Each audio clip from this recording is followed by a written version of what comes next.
Les voix festivalières, ce sont les voix des publics du Festival d'Avignon et de ceux qui les observent.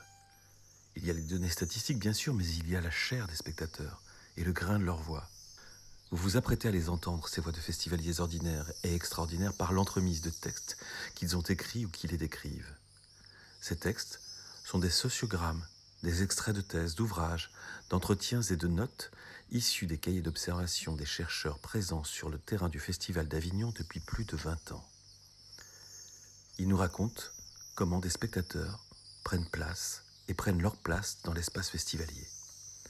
Les événements relatés ici se sont donc vraiment déroulés et les personnes décrites ont toutes existé, même si elles semblent parfois avoir quelques ressemblances avec des personnages imaginaires.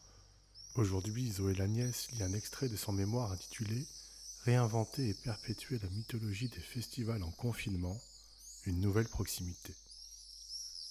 La majorité des festivals n'avaient jamais eu besoin d'annuler leur événement.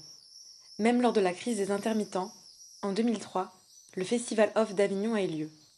Lors de la conférence de presse pour la présentation de la programmation de la 74e édition du Festival d'Avignon, Olivier Py montre, et malgré le contexte, son engagement envers le théâtre.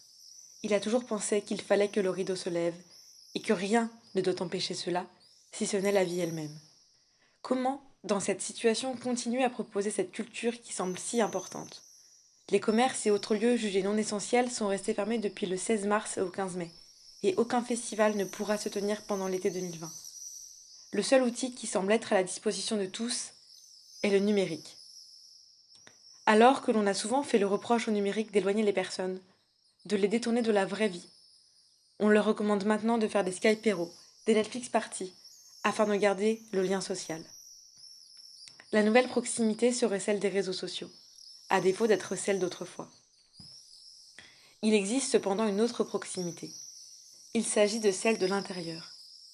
Dans une semaine classique, nous avions l'habitude de segmenter nos activités en les laissant dans un lieu.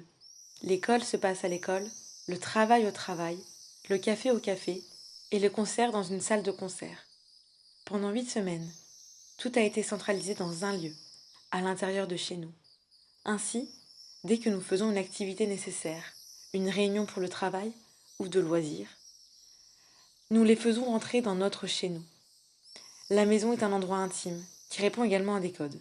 Le facteur reste sur le seuil de la porte, le voisin peut venir dans l'entrée, l'ami viendra jusque dans la cuisine, et un cercle encore plus restreint pénétrera la chambre à coucher.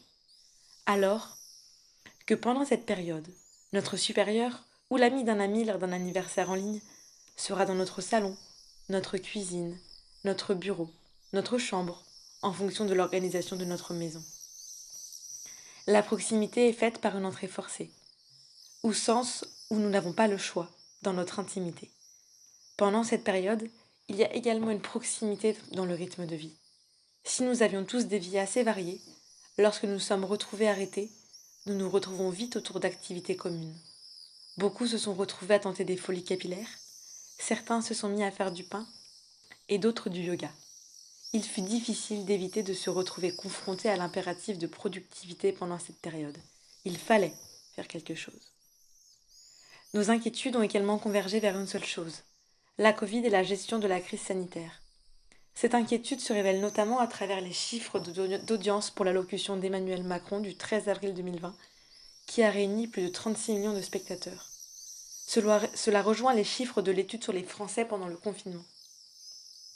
La pandémie est un sujet absolument hors du commun qui captive.